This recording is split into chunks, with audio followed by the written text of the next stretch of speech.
Alors, salut tout le monde et bienvenue dans cette revue de presse internationale et c'est la première depuis longtemps. Et si tu peux voir cette vidéo, c'est que l'année dernière, tu as eu des centaines de personnes qui ont donné au Canard Réfractaire, ce qui nous a permis de produire des centaines de vidéos en une année. Et aujourd'hui, c'est à ton tour de faire le taf si tu as les moyens de financer le Canard Réfractaire pour qu'on puisse notamment salarier une nouvelle personne dont le boulot sera de regarder l'actualité internationale et de nous permettre enfin de faire des vidéos revues de presse internationale régulièrement sur la chaîne, toutes les semaines, toutes les 2 semaines. Donc si ça t'intéresse et que tu veux prendre ta part, tout est en description. Merci beaucoup à tous ceux qui vont donner. Et donc quoi de mieux pour un retour de la revue de presse internationale que de faire un petit point sur la guerre, puisque c'est quand même le gros événement, la guerre en Ukraine, et de parler de toutes les conséquences qui vont avec pour différents pays, notamment la Chine, les États-Unis et la France. Donc première partie, comment est-ce que cette guerre évolue d'un point de vue de l'État ukrainien et d'un point de vue de l'État russe? Et on peut dire que ça s'enlise totalement. Parce que même s'il y a une intensification à chaque fois, notamment dernièrement avec des offensives et des contre-offensives et des contre-contre-offensives qui ont fait des dizaines de milliers de morts, même s'il y a une intensification du conflit, en réalité, les lignes, elles bougent pas. En fait, ça montre une chose, cette guerre en Ukraine, c'est ce qu'est devenu en réalité une guerre de haute intensité entre deux grandes puissances industrielles au niveau de l'armement. Les conquêtes sont très difficiles, les occupations impossibles et le coût colossal. Au niveau ukrainien, ce qui est intéressant de remarquer, c'est qu'eux, ils veulent prendre la zone de Zaporijjia, qui est la ville dans laquelle il y a la plus grande centrale nucléaire d'Europe et qui est un point hautement stratégique. Avec l'idée de, s'ils reprennent cette zone-là, ils vont pouvoir couper le front en deux et pouvoir ensuite s'occuper de la Crimée qu'ils veulent reconquérir aussi. Publiquement, tu as Zelensky qui continue à faire le même boulot qu'il a fait depuis le début, c'est-à-dire que il fait toutes les annonces et tous les chantages nécessaires pour avoir un maximum d'armes. Et donc là récemment, il a dit qu'il voulait une défaite militaire de la Russie. Donc en gros, le plan, c'est d'avoir une guerre totale contre la Russie. Et nous, on est d'accord avec ça ? Pas sûr. Et ça avec des armes de plus en plus sophistiquées. On parle d'avions, on parle de tanks maintenant. Enfin, c'est vraiment, ça va très très très loin. Alors qu'avant, c'était des armes qui étaient très légères. Il y a vraiment aussi là une escalade militaire et dans la quantité et dans l'importance des armes qui sont envoyées là-bas. Et l'ancien président polonais a dit qu'il voulait que la population russe diminue jusqu'à 50 millions d'habitants. Ça montre un petit peu le caractère aussi très nationaliste de la propagande là-bas, et surtout qu'ils vont pouvoir constituer une alliance un peu diplomatique et publique pour montrer à notamment tous les investisseurs, mais aussi à tous les autres États étrangers, que la guerre qui a démarré en Ukraine, elle ne va pas se terminer. Elle ne va pas se terminer genre demain, après-demain. Et ça va être très très très important pour la suite. Ok, maintenant on va passer côté de l'État russe. Eux, c'est un peu plus compliqué. On va essayer de détailler un petit peu plus cette histoire. Donc évidemment, l'objectif militaire, c'est cette même centrale nucléaire par rapport à l'Ukraine, pour essayer notamment d'alimenter en énergie un maximum une future base navale qui pourrait installer de façon permanente en Crimée et qui donnerait un énorme avantage stratégique au niveau de la mer Noire. Donc ça, c'est un peu l'objectif militaire qu'il leur reste, puisqu'il n'y a pas grand-chose à aller chercher d'autre. Ils vont pas pouvoir aller à Kiev comme ils avaient fait au début. Là, ils ont plus ou moins le Donbass qui est en train de se faire détruire par les milliers d'obus qui tombent dessus par jour.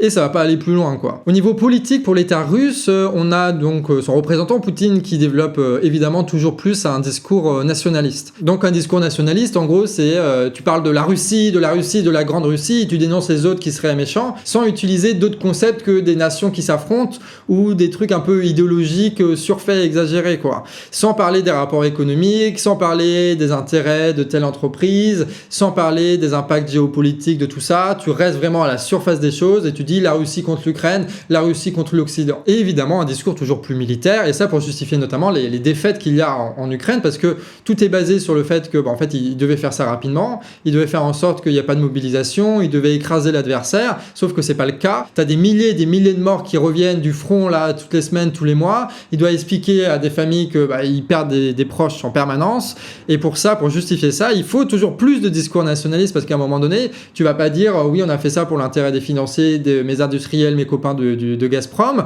et en même temps tu peux pas dire on a fait tout ça pour rien, parce que ça fait littéralement plus d'1 an que tu fais une soupe nationaliste sur le fait que l'Ukraine c'est que des nazis et qu'il faut les éliminer.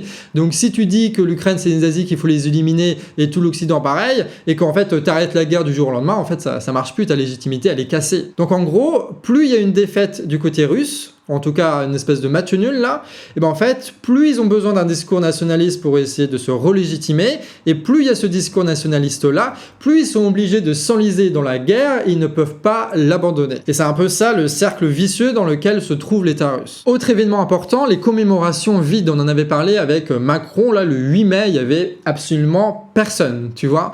Et dans un certain sens, c'était pas si grave que ça pour lui. Pourquoi ? Parce qu'en France, il n'y a pas encore un discours nationaliste très fort, même si ça dérive de plus en plus ces derniers mois avec Emmanuel Macron.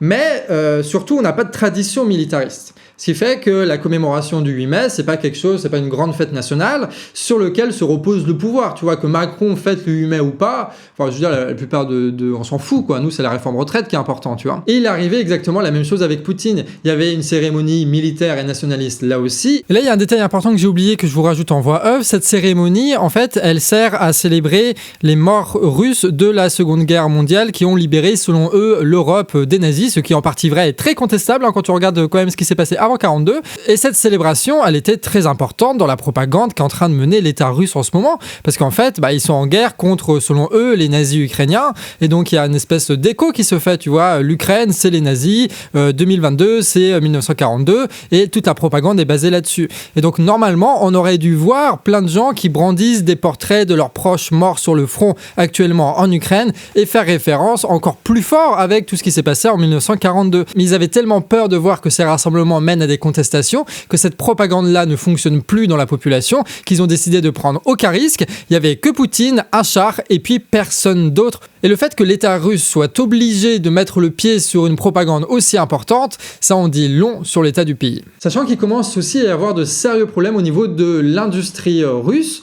Alors pourquoi ? Parce qu'en fait, il faut savoir que la Russie est une population très vieillissante, et donc c'est compliqué de base de trouver un peu des travailleurs. Sachant que la plupart, il y en a beaucoup qui sont mobilisés au front, et donc on se retrouve en Russie avec des pénuries donc d'ouvriers, mais aussi surtout de classe intellectuelle, celle qui a migré, qui avait les moyens de migrer, et qui se retrouve dans le développement, normalement, dans l'information, dans les communications, dans les renseignements. Et là, ça pose problème, parce qu'un manque de main-d'œuvre dans une économie de guerre, dans un conflit de haute intensité qui demande énormément de munitions et énormément d'investissement, ça peut poser problème à long terme, sachant que derrière l'Ukraine, tu as énormément d'industries qui, elles, ne manquent pas de main-d'œuvre en Europe ou aux États-Unis. Donc, à moyen terme, ça va poser souci, ce truc-là. Et rajoute à ça les sanctions qui ont affaibli l'économie russe, et en plus de ça, la perte de la rente pétrolière, ça va devenir compliqué. Et justement, on va parler du pétrole. Il y a beaucoup de choses qu'il faut mettre au clair à ce niveau-là, parce qu'il y a des discours qui disent que en fait, les sanctions n'ont servi à rien, que la Russie a réussi à tenir face à tout ça, et que l'Europe, ils sont débiles.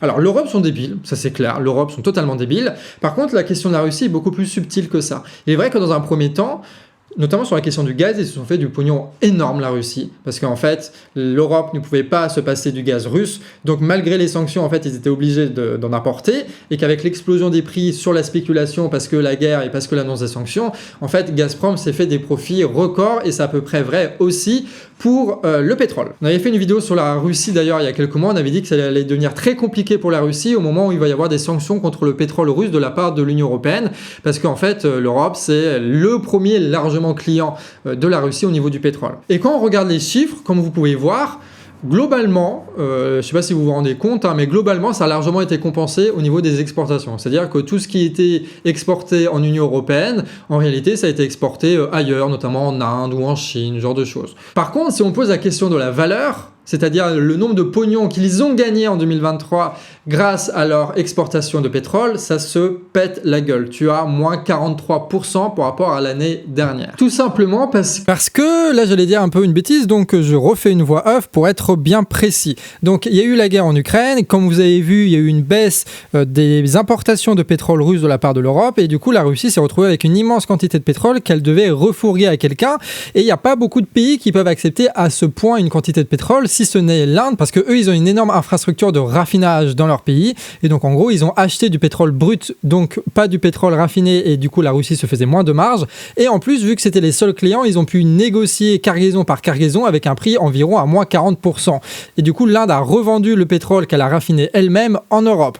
Donc petit à petit ça s'est un petit peu arrangé, parce que la Chine a commencé à beaucoup importer aussi, et du coup il y a un effet de concurrence entre la Chine et l'Inde qui a fait un petit peu remonter les prix, mais tout de même l'Inde l'Inde et la Chine continuent à acheter du pétrole russe en dessous des marchés et en plus de ça du pétrole brut. Et c'est ces deux raisons qui expliquent la baisse de la manne pétrolière de la Russie, ce qui est un peu con pour un pays qui est essentiellement pétrolier. La situation Russe-Chine, c'est un peu la situation Europe-États-Unis, tu vois. Les États-Unis sont tellement puissants avec un prix de l'énergie tellement faible qu'en fait c'est eux qui imposent leur politique à l'Europe aujourd'hui. Ben, c'est pareil aujourd'hui, la Russie est tellement faible et dépendante de la Chine que c'est la Chine qui impose son intérêt à la Russie. Les situations sont un peu différentes, mais le rapport de vassalisation est à peu près équivalent. Et d'où le fait que la Russie devient de plus en plus un État mercenaire qui va être utilisé comme tel pour faire la guerre et pour envoyer des mercenaires en Afrique, pour faire le sale boulot au profit de la Chine, pour que la Chine puisse garder une diplomatie en mode vous inquiétez pas, on n'est pas les États-Unis, on va pas faire les choses férocement, machin, c'est la Russie qui va faire le taf. Sachant que ce qui était rigolo, c'est quand même que la Russie et la Chine, quand même de base,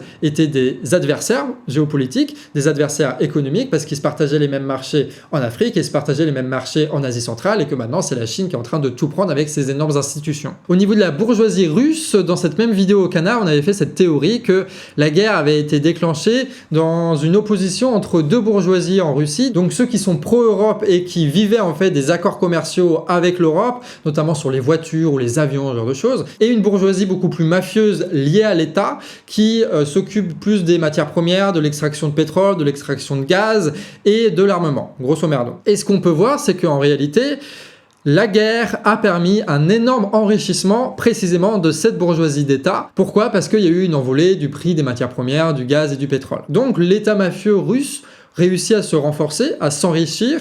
En plus de ça, ils sont encore plus autoritaires, donc ils peuvent encore plus réprimer les oppositions. Et la seule véritable opposition qui existait en Russie, c'est-à-dire cette bourgeoisie qui dépendait des relations avec l'Europe, elle n'est plus rien économiquement, puisque toutes les entreprises ont été retirées, une grosse partie d'entre elles, et toutes leurs rentes aussi avec leur avoir qui ont été gelées. Donc on a à la fois un renforcement de l'État mafieux, et en même temps, ils rentrent dans des contradictions, comme on l'a dit, de militarisation, de nationalisme, de crise sociale, et de non-renouvellement de l'élite aussi, parce qu'il n'y a pas vraiment de remplaçant à Poutine, qui fait que ils s'enlisent en fait dans des contradictions qui ne pourront peut-être pas être résolues, quoi. Et à chaque fois, c'est un peu la même histoire, tu vois, c'est un groupe de personnes ou d'entreprises qui sont mues par des intérêts bien particuliers et qui saisissent des opportunités pour essayer de faire valoir ces intérêts, sauf qu'en faisant ça, ils gagnent du pognon, ils gagnent de la puissance, mais ils créent les conditions pour que, en fait, il y a d'autres crises qui interviennent en permanence, jusqu'à que ça pète. Mais surtout, la guerre permanente, c'est quelque chose de très compliqué à mettre en place et qui a énormément de conséquences, parce qu'il va y avoir des crises sociales, parce qu'il peut y avoir des grèves du zèle, parce qu'il peut y avoir énormément de démissions, il peut y avoir énormément de désertions dans les deux armées, parce que mobiliser des gens pendant 15 jours, 3 semaines avec un bon discours patriotique, nationaliste, militaire, ça marche. Le faire pendant 4-5 ans alors qu'il n'y a aucune utilité à cette guerre-là et que c'est que des mensonges qui s'accumulent, ça devient véritablement compliqué. Mais tout de même, si cette guerre dure plusieurs années, il va falloir la tenir. Et pour l'Ukraine et pour la Russie, il n'y a pas le choix. S'ils veulent tenir une guerre avec autant d'intensité, autant d'obus, autant d'hommes qui sont mis au front, il faut une industrie forte qui est derrière pour construire les armes, pour construire les munitions et développer toujours plus de choses pour essayer de battre l'autre d'un point de vue militaire, quoi. Et ça, c'est un peu l'histoire parallèle de cette guerre, tu vois. On parle du développement de la guerre sur le front en Ukraine, on parle pas assez du développement industriel de l'armement et des intérêts qui est à côté, et c'est ce qu'on va faire aujourd'hui. D'autant que c'est pratique, puisque vu que ni l'État ukrainien ni l'État russe ne semblent vouloir lâcher l'affaire, on peut faire une escalade toujours plus grande, une intensification toujours plus grande, donc plus d'armes, donc plus de munitions, donc plus de pognon. Ça fait énormément de pognon dans les poches de quelques entreprises, et ça, ces entreprises, ils le savent, les États, ils le savent, et leur politique est calquée là-dessus. Donc comment est-ce que la guerre a évolué depuis qu'on a arrêté de faire des vidéos sur l'international ? D'un point de vue des industriels, alors là, mon gars, c'est une opportunité de dingue. Et ils la saisissent même très bien. Au niveau de l'armement, il ne faut jamais oublier que les clients, c'est essentiellement les États. Donc c'est quelque chose d'un peu particulier, on va développer ça un petit peu.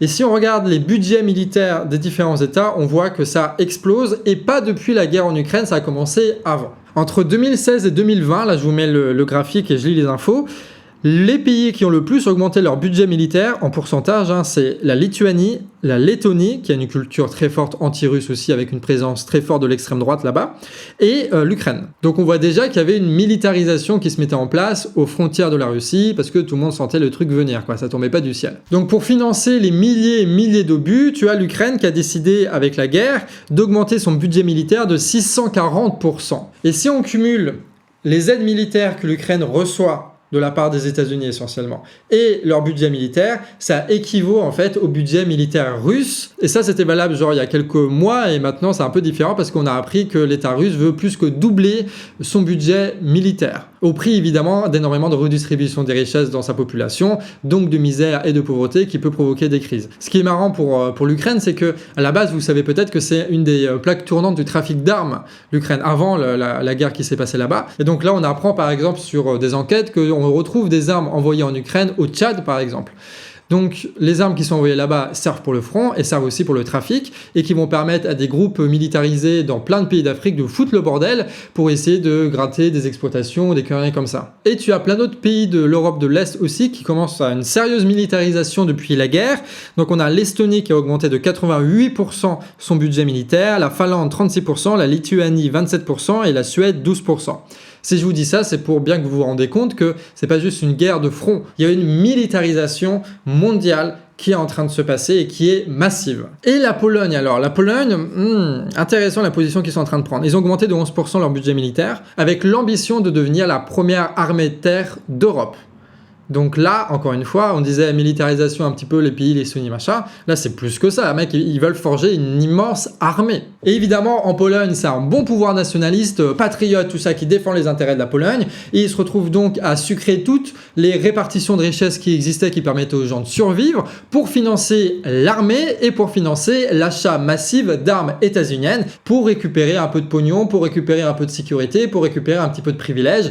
Et c'est ce qu'ils font avec les États-Unis. Ils se mettent à genoux devant les États-Unis, ils laissent les États-Unis construire des bases militaires permanentes là-bas, d'armer tout le monde et de se servir de la population polonaise comme d'une espèce d'armée de réserve qui pourrait envoyer comme la Chine envoie la Russie là où il faut. T'as aussi la Grande-Bretagne qui a un pilier larbin des États-Unis et eux c'est un peu marrant parce que alors eux aussi ils veulent remplacer leurs frégates et ça c'est des 4 milliards de livres qui sont investis pour le remplacement de frégates pour avoir des trucs machin polyvalents, tout ce que tu veux. Donc. Et eux ils mettent beaucoup aussi en avant leur diplomatie. En gros tout ce que les États-Unis peuvent pas dire publiquement, c'est la Grande-Bretagne qui le fait. Et ça fait très longtemps qu'ils sont comme ça. La Pologne, c'est quand même nouveau qu'ils sont à ce point dans ce degré d'allégeance par rapport aux États-Unis. En France, tu as aussi une énorme militarisation. On se retrouve avec énormément d'exercices militaires massifs qu'il n'y avait pas avant et avec des budgets militaires qui explosent. Entre 2021 et 2030, ils veulent doubler, quasiment doubler, le budget militaire, passer de 45 à 70 milliards, ce qui est colossal, 70 milliards. Et globalement, de toute façon, dans toute l'Europe, cette militarisation, elle suit. Donc c'est des centaines de milliards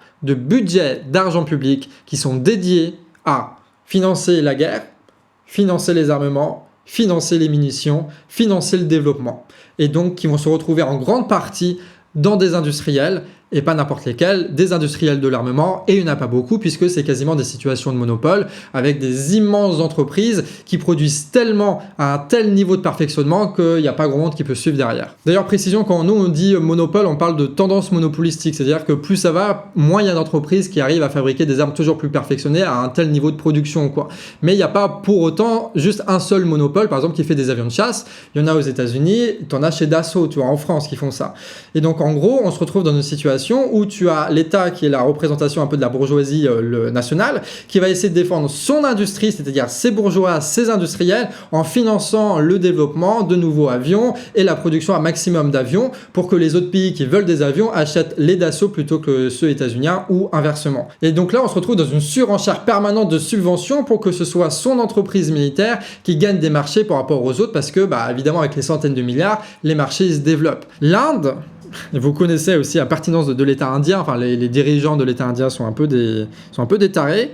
13% de plus aussi pour leur budget 2023-2024. Et 13% pour l'Inde, ça représente des milliards et des milliards. Hein. D'ailleurs, le Japon, ils veulent doubler leur budget militaire pour devenir la 3e armée du monde.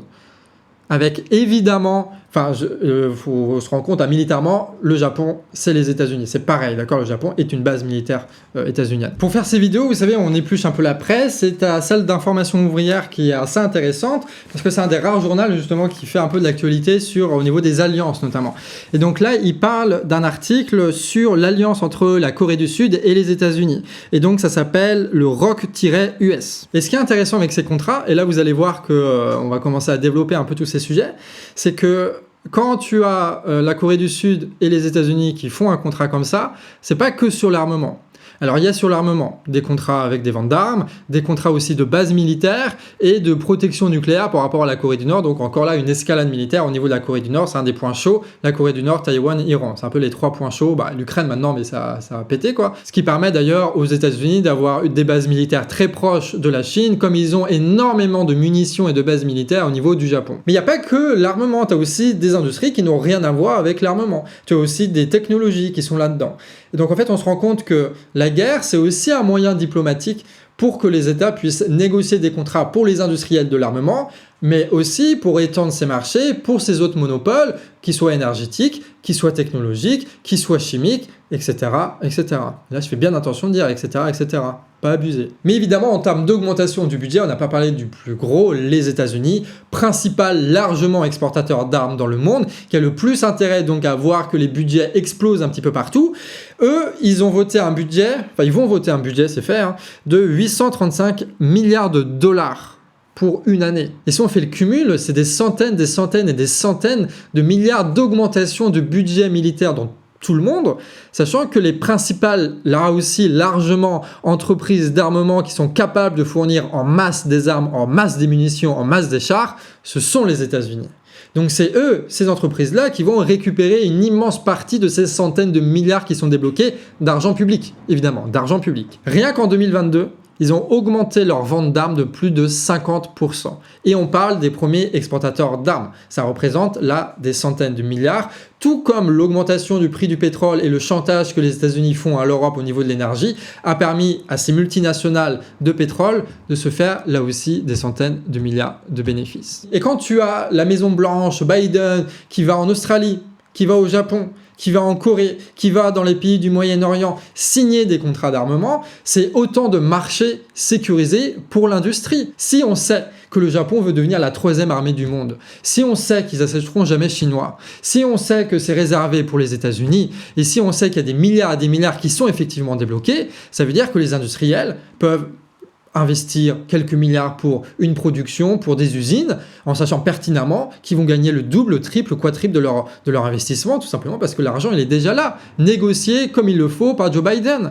Et c'est là où tu vois le rôle véritablement de l'État dans ces trucs-là, c'est juste de négocier des contrats et de faire en sorte que la situation géopolitique fasse que ces contrats soit de mieux en mieux valorisé, tu vois. Alors évidemment, tu as d'autres facteurs qui font la conduite de l'État, d'accord? Mais là, tu as l'essentiel de ce que produit l'État états-unien en ce moment, c'est-à-dire créer les conditions pour que ces exportations lui rapportent un maximum de pognon et qu'ils puissent réindustrialiser leur pays, faire baisser le chômage, se faire passer pour des jambons, etc., etc. Et ça va permettre notamment de compenser largement d'autres effondrements économiques dont subissent les États-Unis, notamment dans le secteur du numérique, qui était, je vous rappelle quand même, les premières valorisations boursières, qui se retrouvent aujourd'hui à licencier un maximum, qui sont très peu porteurs d'investissement. Là, tu as ChatGPT où ils essayent de faire un peu de spéculation là-dessus, mais grosso merdo, c'est très compliqué de se faire du fric quand tu es un investisseur aux États-Unis et que la guerre, ça va permettre en fait de sécuriser tout ça pour éviter que la bourse, ça se pète la gueule et que tout le système bancaire, il se pète la gueule. C'est pour ça qu'en fait, la guerre, c'est aussi une solution économique qui va permettre d'éviter l'effondrement du système bancaire auquel doivent faire face en ce moment les États-Unis, précisément à cause de l'effondrement du numérique, du secteur du numérique, avec de la surspéculation qu'il y avait derrière. Et vu que les obus, ils explosent sur la tête des Russes et des Ukrainiens, en fait, c'est très pratique parce que du coup, il faut les reconstruire. Alors que d'habitude, quand on construit un truc, il faut attendre que l'obsolescence programmée fasse son effet pour le revendre. Là, ça explose, hop, il en faut un autre. Et vu que tu as une escalade permanente qui se fait, il en faut toujours plus. Et pour se rendre compte un petit peu du carnage qu'il y a en Ukraine en ce moment, la production mondiale d'armement n'est pas du tout suffisante pour pouvoir armer l'Ukraine et la Russie à long terme. D'accord? Là, ça vit sur les stocks. Donc la guerre vide totalement les stocks, ce qui permet donc à l'industrie de relancer énormément de production en sachant que de toute façon, il faut renouveler ses stocks. Donc il y a une perspective, donc il y a des investissements privés, donc ça se fait. Et surtout, ils vont pouvoir relancer des programmes avec énormément de pognon pour essayer de développer de nouvelles armes, pour pouvoir faire en sorte de passer un cap au niveau des générations. Et c'est ça que ça permet la guerre. De vider les stocks, donc de reproduire, donc de repenser qu'est-ce qu'on produit, donc de faire du développement et de l'innovation. Quand tu as par exemple, imaginons des missiles qui sont développés par la France, par Dassault, en fait, sur le sol ukrainien, on va tous pouvoir voir si oui ou non ça fonctionne.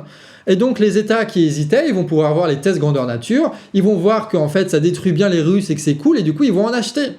Donc la guerre permet la démonstration aussi du matériel militaire pour pouvoir promouvoir sa vente. Par exemple, pour vous dire un exemple, si vous aimez un peu ces trucs-là, tu as un système Sol-Air Patriot qui a été développé par les États-Unis qui permet d'abattre des fameux missiles supersoniques dont on avait pas mal parlé dans l'actualité, enfin on avait les journaleux, etc., qu'avait la Russie. Donc la Russie avait développé, parce qu'ils étaient entourés de bases militaires états-uniennes, des missiles qui pouvaient passer à travers pour faire genre ouais, de toute façon, nous on peut continuer à foutre de la pression militaire et protéger nos intérêts. Et les États-Unis viennent aujourd'hui de développer ce genre de choses. Et ça, c'était peut-être beaucoup plus compliqué avant que les budgets soient débloqués. Et les budgets ne pouvaient se débloquer que si il y avait la guerre qui se faisait. Donc vous voyez un petit peu la situation dans laquelle on est, qui n'est pas du tout celle de juste un affrontement entre l'Ukraine et la Russie, mais véritablement une espèce de cercle vicieux entre les différents monopoles de l'armement, l'État et l'Ukraine et la Russie qui servent en fait de terrain d'essai, de terrain de démonstration et d'excuses permanentes pour maximiser les budgets, maximiser les alliances et permettre de faciliter un maximum la vente de toutes ces armes-là. Et surtout, faut bien se rendre compte, des centaines de milliards de bénéfices pour les entreprises de l'armement et de l'énergie, sachant que ce sont ces entreprises qui sont les plus influentes au niveau de l'État, au niveau de la finance, au niveau de tout ce que tu veux. Donc en gros, tu as les pires personnes sur Terre qui ont les meilleurs intérêts à ce que la guerre continue et que l'escalade continue en permanence. C'est ça la situation aujourd'hui. Ok, nouvelle partie, on va s'intéresser à la relation entre les États-Unis et la Chine dans ce bordel-là. Il y a une contradiction qui est très forte dans cette relation entre les États-Unis et la Chine, et je crois que c'est cette contradiction-là qui mène énormément la politique étrangère états-unienne. Cette contradiction, elle est liée aux délocalisations. C'est-à-dire que pour se faire un maximum de fric, et avec l'OMC, etc., tu as les entreprises états-uniennes qui ont décidé de délocaliser massivement en Chine parce que ça permettait de compresser le coût salarial tout en faisant en sorte de fabriquer énormément de choses. Et puis après, du coup, ils se faisaient beaucoup plus de pognon, ils vivaient un peu de cette rente capitaliste-là et puis ils vendaient toute leur merde aux États-Unis et puis en Europe. Vous connaissez la délocalisation. Sauf qu'aujourd'hui, vous voyez bien, pour plein de raisons, et notamment la raison qu'on a expliquée sur les intérêts des principaux lobbies de la planète, il y a la guerre qui est là et qui se prépare. Sauf que c'est con un petit peu de dire, les gars, on a tout délocalisé en Chine alors qu'on sait très bien que dans 5 ans, dans 10 ans, il y aura peut-être une guerre qui fait que tout va être réquisitionné et qu'on va tout perdre, quoi. Mais en même temps, la Chine, même s'il y a des augmentations de salaire, même si tu as un contrôle autoritaire, ils ont tellement misé de billes là-dessus et c'est tellement rentable par rapport à ce qui se passe aux États-Unis, encore en Chine, que en fait, ils veulent pas délocaliser parce que ça représente énormément de coûts pour le remettre aux États-Unis et que même s'ils le font, en fait, ils deviendront plus chers que leurs concurrents et du coup, ils se feront baiser, en fait, tu vois. Et ça, c'est des contradictions d'entreprises états-uniennes que l'État états-unien résout en ce moment avec deux choses, c'est-à-dire la mise en place des sanctions progressives pour faire en sorte de dire à tout le monde ça s'accélère, motivez-vous, et en même temps en essayant d'attirer les capitaux avec des investissements publics massifs de 400 milliards en disant si vous relocalisez aux États-Unis, on paye une partie de tout ce qui va être l'usine et on vous file des subventions pour pas que ça vous coûte trop cher, et en même temps avec la guerre on vous assure des marchés au niveau européen, ce qui fait qu'en fait vous n'allez pas perdre tant de pognon que ça, que vous allez même en gagner, parce que c'est comme ça qu'on convainc en fait ces gens-là, vous allez en gagner. Et ils ont même dit que ces subventions, vous ne pourrez les toucher que si dans vos lignes de production, il n'y a pas la Chine dedans. Et ça, même dans les matières premières, alors que la Chine possède énormément des matières premières. Et cette escalade militaire, ça crée toute une ambiance dans le monde financier des investisseurs et qui sentent bien que, en fait, tu as que les États-Unis qui vont pouvoir tenir le choc de s'il y a une guerre avec des ruptures au niveau des relations commerciales qui sont avec la Chine et que c'est eux qui sont en train de mener un peu le bateau, quoi, parce que l'Europe est en train de couler avec le prix de l'énergie. Donc, c'est sur les États-Unis qu'il faut investir. Il n'y a qu'à voir, par exemple, les voitures électriques. Personne dans le groupe états-unien n'est capable de produire autant de voitures électriques que les États-Unis, même si Macron essaie de faire genre. Donc c'est eux qui vont imposer les prix. Pareil pour l'énergie, pareil pour énormément de choses. Et les entreprises, elles, même si elles doivent aller aux États-Unis pour produire aux États-Unis avec des coûts états-uniens qui sont peut-être un peu plus élevés, c'est pas tant que ça vrai, parce qu'avec le coût de l'énergie, ça a beaucoup baissé, c'était surtout l'investissement de départ qui faisait chier. 2, t'inquiète pas qu'il va y avoir des droits sur le travail pour essayer d'arranger ça. Et troisièmement, encore une fois, grâce aux sanctions, ils se coupent beaucoup de la concurrence russe et de la concurrence chinoise, et aussi de la concurrence taïwanaise, parce qu'on sait très bien que Taïwan, ça va pas durer longtemps cette histoire, tu vois, surtout s'il y a une escalade militaire. Et donc en fait, ils ont des marchés assurés, et ils ont plus les concurrents qui les obligent à baisser les prix, donc ils vont pouvoir se faire du profit. Et la conséquence de tout ça, c'est que les États-Unis deviennent dans leur production de plus en plus indépendants de la Chine.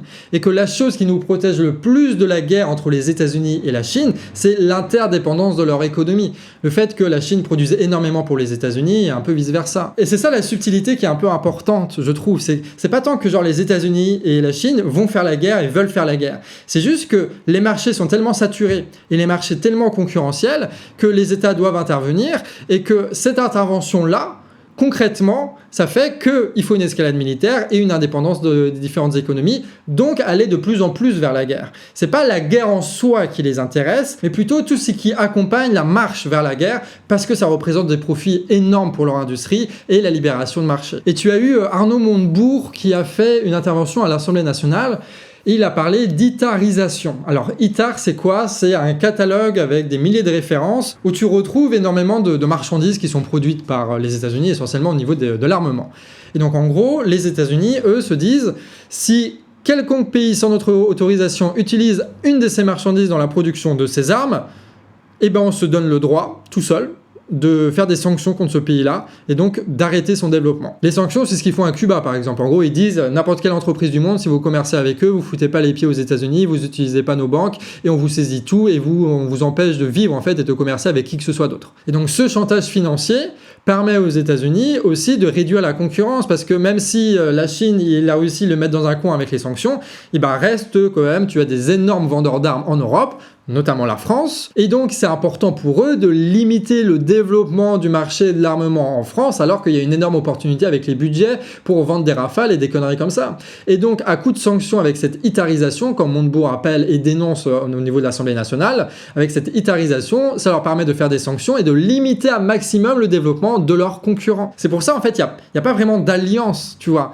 Il y a juste des gens qui sont dépendants d'autres et qui saisissent ces opportunités et ces dépendances-là pour essayer de développer un petit peu le fric de ces entreprises. C'est tout. L'idée étant que les États-Unis prennent une position quasi hégémonique sur le marché de l'armement, sur le marché de la chimie aussi, il y a beaucoup d'investissements, des voitures électriques, des puces, de l'énergie, chez tous ces alliés, enfin chez les alliés, des gens qui sont dépendants d'eux. Donc notamment l'Europe, le Japon, la Corée du Sud et pas mal de pays d'Asie. Et donc la grande différence qu'il y a entre l'État français et l'État états-unien, c'est pas que l'État états-unien est plus mauvais que l'État français, ils servent à peu près les mêmes intérêts, c'est-à-dire leur bourgeoisie, tu vois, c'est à peu près ça. Mais c'est que les États-Unis sont capables de saisir, de provoquer des opportunités bien plus grosses parce que leur économie est bien plus grande, parce que leurs monopoles sont bien plus développés et parce que technologiquement ils sont en avance sur nous. Alors que nous, on a juste les avions Rafale à essayer de caser quelque part. Et donc on est incapable de faire ça, nos opportunités sont beaucoup plus petites. L'État français, lui, il est totalement incapable, par exemple, d'avoir le début et la fin de la guerre. Il est totalement incapable de déclencher une guerre avec la Chine. Il est totalement incapable de reconstruire un tissu industriel fort. Il est obligé de sectoriser un maximum avec un peu les voitures électriques et faire en sorte de vendre ses avions Rafale, quoi. Et donc l'État français va saisir les opportunités qui sont à sa hauteur, c'est-à-dire profiter de la guerre pour vendre des armes au maximum, tout en essayant de pas trop se prendre des sanctions des États-Unis, en essayant de pas trop se couper des marchés parce que c'est des clients potentiels, en essayant de la jouer tempérée comme ça et de maximiser les contrats et de vendre un maximum de rafales. En fait, il essaye de préserver quelques intérêts de la bourgeoisie française dans cette reconstruction qui fait que ça va tendre vers des monopoles en Chine et aux États-Unis. Et pour ça, il faut des arguments. Et les arguments, la France, elle en a pas beaucoup parce que l'économie française, même si elle est forte, il n'y a pas grand-chose qui tienne la route véritablement parce qu'on a énormément vendu d'entreprises aux États-Unis et que, en fait, en 2022, on a continué à vendre énormément d'entreprises. Donc la délocalisation et la vente de ces entreprises, ça correspond aux petites marges de négociation que Macron peut aller mendier aux États-Unis ou à la Chine. Mais il y a aussi un soutien. Donc le soutien diplomatique, ça n'a pas trop d'importance. Par contre, le soutien militaire, ça a une importance. Parce que comme je vous l'ai dit, notamment au niveau de la Chine, au niveau des États-Unis, eux, ils gagnent énormément d'argent, donc les monopoles. Pourquoi ? Parce qu'en fait, ils n'entrent pas directement dans la guerre, donc ils n'ont pas des infrastructures qui sont détruites. Ils ne font que relancer leur industrie et que investir et récupérer des capitaux étrangers.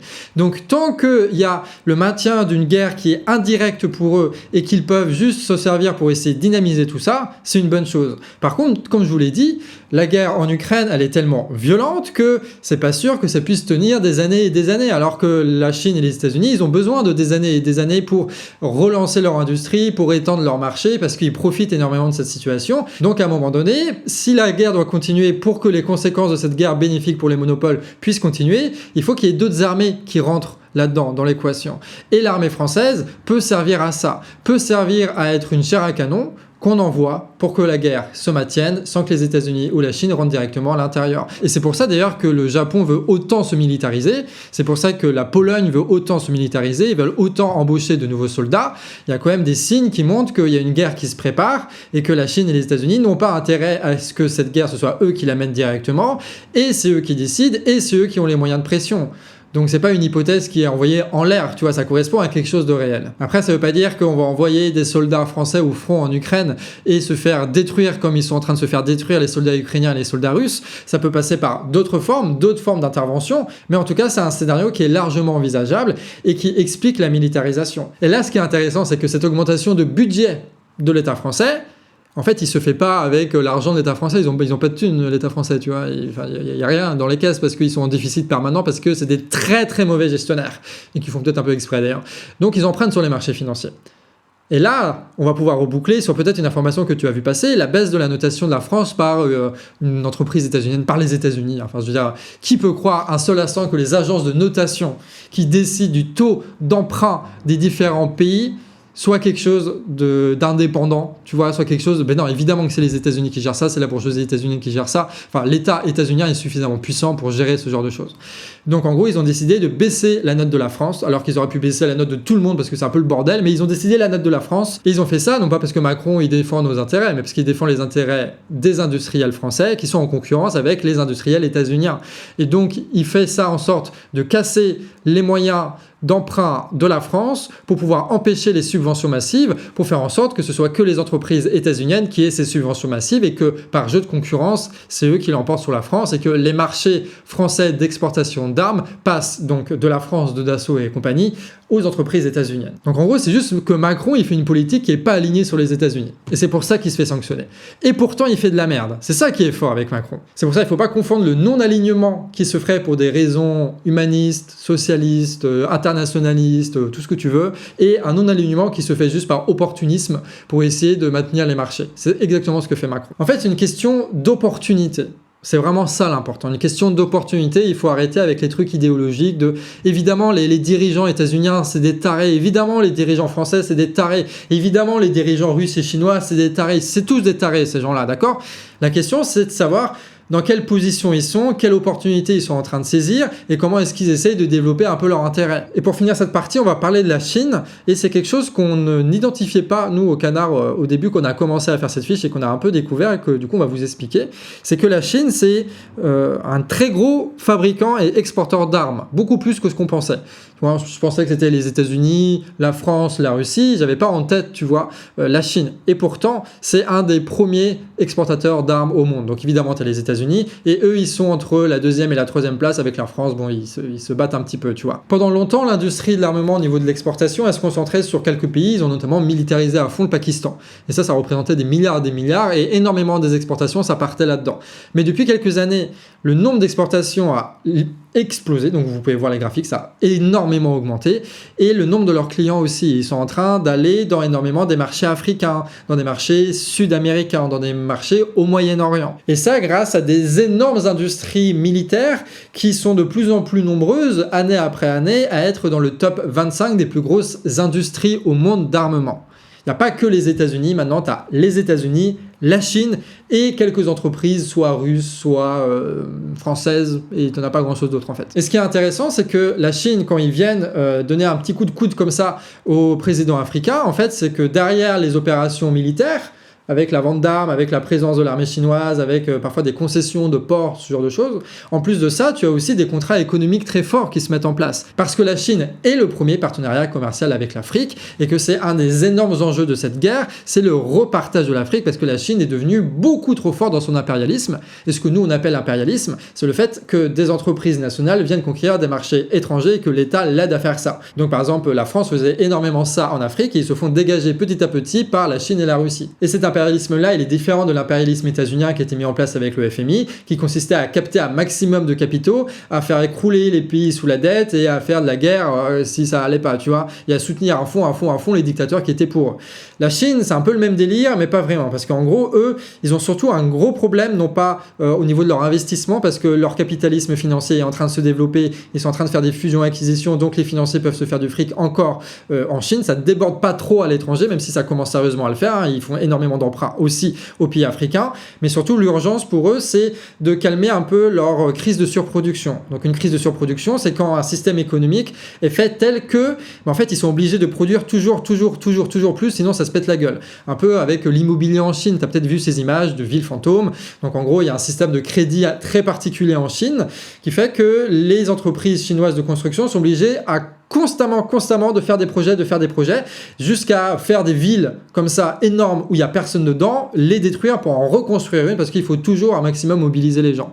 Et donc en gros l'idée c'est de faire en sorte qu'ils arrêtent cette crise de surproduction en Chine et qu'ils la déplacent en Afrique, où ils vont construire des usines, ils vont construire des villes avec beaucoup moins de considération sociale et écologique, de la même façon que les industriels états-uniens et européens ont délocalisé en Chine pour faire baisser les coûts salariaux et pour faire baisser les coûts sociaux et écologiques. Donc l'impérialisme chinois, même s'il est un peu différent, il fait exactement la même chose que l'impérialisme états-unien. Il signe des accords avec des pays africains, des pays sud-américains, en disant on va vous filer du pognon, on va vous construire des infrastructures, on va vous filer des militaires et des armes, et puis vous allez totalement dépendre de nous rembourser une dette en permanence, et puis au pire, si vous remboursez pas la dette, nous on prend des ports stratégiques, des infrastructures stratégiques, des aéroports stratégiques, et on développe un maximum une économie dans votre pays qui soit à notre service, où vous produisez des choses que nous on veut plus produire parce que ça coûte moins cher que vous, et qu'avec votre salaire, vous achetez les choses que nous, on vous exporte parce qu'on est dans une crise de surproduction. Il y a quelque chose de rigolo aussi dans cette histoire avec la Chine, c'est qu'en fait, avec tout ce bordel là, l'escalade militaire permanente, avec la Chine et les États-Unis qui se répondent, avec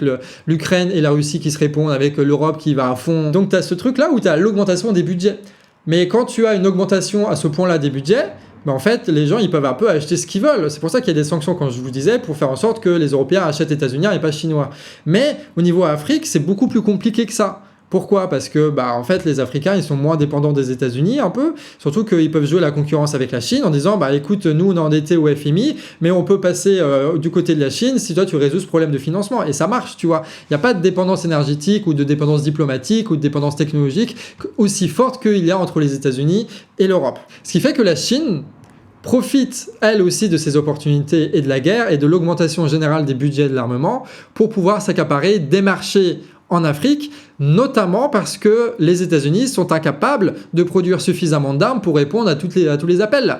Parce que en fait, ils avaient besoin de réindustrialiser leur pays parce qu'ils avaient énormément délocalisé et que donc il fallait la guerre pour faire un appel d'air, pour avoir des investissements privés, pour qu'il y ait suffisamment de perspectives, il faut qu'ils investissent là-dedans, qu'ils débloquent les budgets, ça prend du temps, ça prend des années. Alors que la Chine, elle, au niveau industriel, elle est beaucoup plus souple et elle peut envoyer des munitions et des armes sur des marchés qui avant n'existaient pas. Sachant qu'au niveau de l'armement, les États-Unis ont déclaré qu'ils ne vendraient pas d'armes états-uniennes s'il y a des armes chinoises qui sont vendues. Sous-entendu, les pays africains, vous n'avez pas le choix, soit vous vous engagez pour les États-Unis, soit vous vous engagez pour la Chine, sachant que nous, aux États-Unis, on a les moyens de faire pression qui sont quand même forts au niveau économique et financier. Ils obligent les pays africains à faire un choix pour plus qu'il y ait cette concurrence qui fait que ça devient de toujours plus compliqué de négocier des prêts ou de négocier une industrialisation, la construction d'infrastructures pour les entreprises états-uniennes ou les entreprises chinoises. Et l'astuce qu'il y a là-dedans, et vous allez voir qu'on va reboucler sur la guerre en Ukraine, c'est que en réalité, la Chine produit quasiment toutes les sortes d'armes. Peut-être que tu peux préciser par commentaire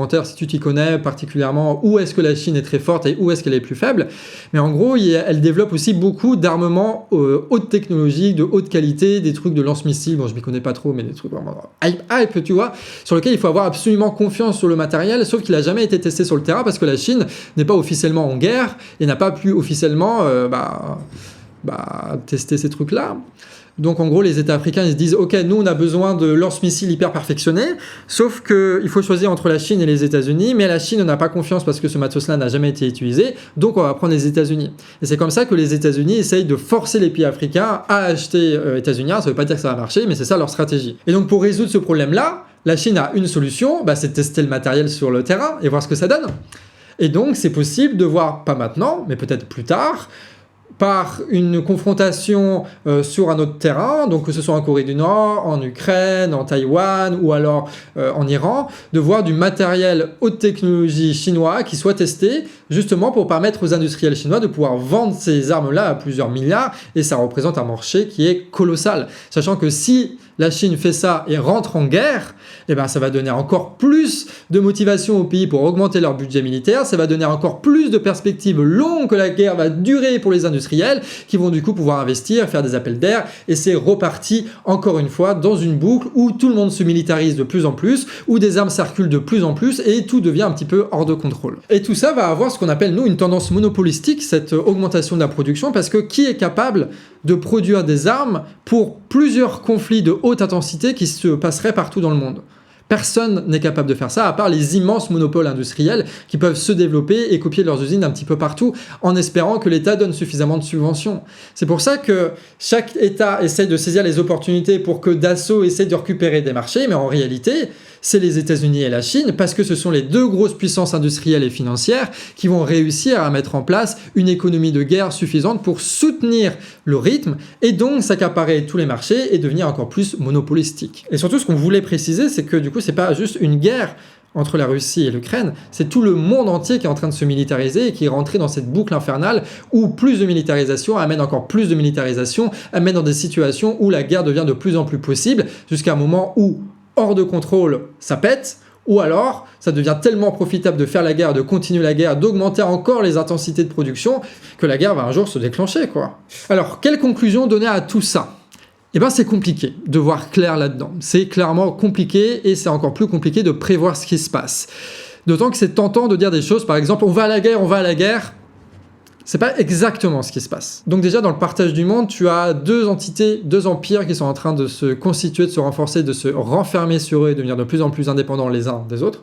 Donc les États-Unis qui est en train de se réindustrialiser en masse et de refaire ses chaînes de production, et la Chine qui se développe un maximum sur les marchés africains, notamment sur l'armement, ce qui était le privilège avant de l'Europe et des États-Unis quand même, et surtout qui se financiarise à très très haute vitesse. On en avait fait une vidéo précédemment. Tu as autour de ça des pays larbins, comme on avait parlé avec la Pologne, avec la Grande-Bretagne, qui eux vendent leur diplomatie, vendent leur économie pour satisfaire les intérêts d'un des empires. Ensuite, tu as les pays pirates, comme l'Inde par exemple, qui est suffisamment fort, qui est suffisamment structuré, qui a suffisamment d'industrie pour pouvoir résister au chantage économique des États-Unis et de la Chine, et donc qui profite de cette situation d'entre-deux pour faire un maximum de profit et de saisir ces opportunités qui sont à son auteur à elle. Et enfin, tu as les pays qu'on appelle mercenaires, et c'est comme ça qu'on va qualifier maintenant la Russie par rapport à la Chine, c'est-à-dire un pays qui est totalement sous dépendance d'un autre, et la Chine profite de l'armée russe et de la milice Wagner et toutes ces conneries et ces saloperies-là pour faire le sale boulot. Donc en gros, tu as des recompositions partout avec des opportunités partout, et tous les États qui essayent de choper les trucs qui sont à leur portée pour défendre un petit peu leur industrie, ce qui fait que tu n'as pas un plan général, tu as juste plein de gens qui essaient de se faire du fric, qui essaient de choper des marchés un peu partout, de défendre leur intérêt, de défendre leur cul, et on voit la direction que ça prend. Et c'est vrai que cette direction, elle va vers la guerre. Est-ce qu'elle va se généraliser ? On peut pas le dire. Mais on peut dire que tout montre qu'on va vers la guerre. Il y a une industrialisation qui est en train de se faire pour la guerre. Il y a une mobilisation qui est en train de se faire pour la guerre. Il y a des propagandes de guerre qui se répandent partout et il y a une montée toujours plus grande des hostilités, des déclarations diplomatiques et des engrenages de guerre, ce qui fait qu'à un moment donné, tu vas avoir un bloc états-unien qui va être quasiment indépendant du bloc chinois, qui va avoir une énorme armée, qui va avoir une énorme industrie, qui va être taillée non pas juste pour faire un peu de la défense, mais qui va être taillée pour un conflit à long terme de haute intensité. Sachant que c'est les États-Unis et la Chine qui donnent le tempo international. Si la Chine abandonnait la Russie et condamnait le truc, t'inquiète que la guerre elle sera finie. S'ils bloquaient les exportations, t'inquiète, ce sera fini. Et si les États-Unis arrêtaient de financer l'Ukraine, ce sera fini aussi, tu vois. Donc c'est la Chine et les États-Unis qui donnent le tempo et qui vont dire si oui ou non ça va se généraliser. Et c'est eux qui ont le plus intérêt à ce que, non pas ce que la guerre mondiale soit déclarée, mais que la petite guerre qui permet de mobiliser un maximum les budgets et de faire monter le prix du pétrole et de refaire des alliances et de refaire choper des marchés avec les monopoles à la con, ça, ils ont intérêt à ce que ça dure le plus longtemps possible. Et c'est ce qu'ils vont essayer de faire. Et plus la guerre mondiale devient prévisible, plus il est facile pour ces centres impérialistes que sont les États-Unis et la Chine de choper des financements étrangers pour des usines, parce qu'en fait, il n'y a que l'armement et l'énergie qui rapportent du pognon, que le numérique se pète la gueule et que tout le reste est saturé. Avec l'opportunité à chaque fois de vendre des armes, l'opportunité à chaque fois de se faire du fric avec le pétrole et l'opportunité à chaque fois d'aller conquérir l'Afrique en disant au pays, il faut choisir entre les États-Unis et la Chine, en essayant de faire en sorte de se couper de la concurrence chinoise et la Chine de se couper de la concurrence états-unienne, d'avoir son petit cercle à soi avec son petit marché à soi, écraser tous les autres autres et imposer ces monopoles financiers, imposer ces monopoles industriels. Et du coup, c'est difficile de vouloir lutter contre des mécanismes comme ça, d'autant plus qu'on n'est pas organisé au niveau international pour se dire, vas-y, on va lutter contre la guerre, faire des grèves partout pour empêcher la production des armes et choper l'État pour faire en sorte de changer la politique économique et avoir une troisième voie non alignée. Nous, c'est beaucoup ce qu'on a dit dans les vidéos parce que théoriquement, c'est ce qu'il faudrait faire. Dans la pratique, ce qu'on voit, c'est qu'un tel mouvement n'existe pas, tout simplement n'existe pas. Mais on est dans une époque dite que nous on appelle du peuple, c'est-à-dire qu'à un moment donné, tu as un acteur, le peuple, qui émerge parce que tu as une énorme crise économique et parce qu'on est auto-organisé sur Internet. Et donc à la fois, c'est une énorme opportunité parce que c'est des millions de gens qui peuvent se mobiliser et qui s'organisent un petit peu sur des actions, mais en même temps, ça reste que dans le spontané, ça reste que dans le dégagisme et c'est incapable de se saisir de sujets complexes comme la guerre ou l'inflation réellement et donc de désigner les responsables et de suffisamment s'organiser pour prendre réellement le pouvoir. Ce qui fait que ces mouvements populistes, à la fois c'est la chose sur laquelle on peut se reposer pour avoir énormément de gens qui vont lutter contre la guerre, mais en même temps, ça n'a jamais pris un degré d'organisation qui permettait à ce que véritablement on puisse empêcher les guerres, lutter contre l'inflation et prendre le pouvoir. Et ça va être tout l'enjeu, d'organiser les mouvements populaires et de faire en sorte que toutes les crises qui vont naître de la guerre et de l'inflation puissent se structurer en collectif, qu'on puisse tous ensemble parler de la guerre, qu'on puisse tous ensemble parler de tous ces mécanismes économiques qui dominent le monde et qu'on sache exactement ce qu'on fait, pourquoi on le fait et qu'on se mette d'accord sur comment on le fait pour prendre ce pouvoir-là. Et d'ailleurs, c'est ça qui est intéressant en ce moment parce que tu as les villages SNU qui sont en train de se balader partout et ça peut être un bon moyen, non pas de faire un grand exposé sur la guerre qui dure 2 heures comme je le fais là, mais de quand même apporter des subtilités de « Ah oui, ok, donc le SNU c'est de la merde, mais c'est pour nous préparer à la guerre et la guerre c'est au profit de qui? C'est au profit des industriels, regardez les chiffres, regardez les machins, sans forcément rentrer dans tous les détails, mais d'apporter dans ces contestations du SNU une vraie critique de la guerre qui n'est pas une critique qui est juste on veut pas militariser les jeunes, oui on veut pas militariser les jeunes, mais on ne veut surtout pas la guerre juste pour les profits et que c'est pas parce que tu as une propagande permanente depuis plus d'1 an en mode c'est Poutine qui est responsable de tout qu'il faut se taire, qu'il faut avoir peur et qu'il ne faut pas avoir d'analyse sur la guerre parce que c'est exactement ce qu'ils attendent. Et c'est pour ça qu'ils aiment autant la guerre, c'est que ça permet de faire fermer la bouche aux militants qui n'osent pas faire cette critique-là parce qu'elle paraît plus complexe et c'est le cas. Et vu qu'elle est plus complexe, il faut qu'on s'organise pour qu'on puisse discuter ensemble, qu'on ait des discours efficaces et qu'on puisse sortir de cette impasse parce que de toute façon, il va falloir en sortir et on le fera, donc autant y aller maintenant. Donc le lien du financement du Canard se trouvera en description et vous aurez toutes les semaines, toutes les 2 semaines, une revue de presse internationale qui sera plus courte que celle-là, qui sera thématique et qui va vous permettre tout simplement de suivre l'actualité internationale et d'avoir accès à des raisonnements que vous ne trouvez pas ailleurs sur les autres chaînes internationales. Parce que ce qu'on fait, Aberkan ne le fait pas, Asselineau ne le fait pas, ils disent pas exactement la même chose que nous, voire même pas du tout parfois. Donc c'est important aussi de diversifier ces analyses pour que vous qui regardiez peut-être un peu tout, vous puissiez comparer, échanger et faire un mélange de cerveau de tout ça. Bref, amis réfractaires, belle journée à vous, tout simplement belle journée à vous.